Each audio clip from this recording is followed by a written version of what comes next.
Hello hi నమస్తే friends ఈరోజు paper కటింగ్తో గడప డిజైన్ ఎలా వేయాలన్నా ఈ వీడియోలో మీకు క్లారిటీగా చూపించబోతున్నా. ముందుగా మనం వైట్ పేపర్ తీసుకోవాలండి. ఒక వైట్ పేపర్ తీసుకొని ఒక గడప సైజులో కొద్దిగా పెద్దగా ఉన్నా పర్లేదు, గడప సైజులో కొద్దిగా పెద్దగా కట్ చేసుకొని నేను ఏ విధంగా అయితే కత్తెరతో కట్ చేస్తున్నానో మీరు కూడా ఫోల్డ్ చేసి ఆ విధంగా కట్ చేసుకోండి. మనకు ఒక మోడల్ అనేది వచ్చేస్తుందండి.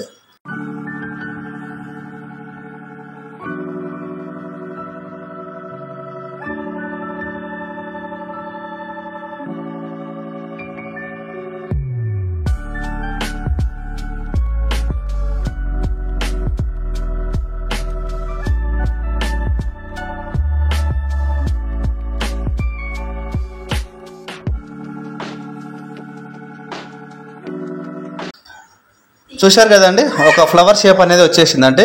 దీన్ని మనం మన ఇంటి గడపకు అనేది అంటించుకోవాలి. లైట్గా మీ దగ్గర క్లాత్ ఉంటే క్లాత్, బ్రష్ ఉంటే బ్రష్, పేపర్కు అంటించుకొని ఈ విధంగా లైట్గా ప్రెస్ చేసేయాలండి. మన రెడ్ కలర్ ఉంటే రెడ్, బ్లూ ఉంటే బ్లూ, ఈ విధంగా లైట్గా అది చేసుకోవాలండి. చూశారుగా ఫ్రెండ్స్, ఒక ఫ్లవర్ అనేది వచ్చేసిందండి.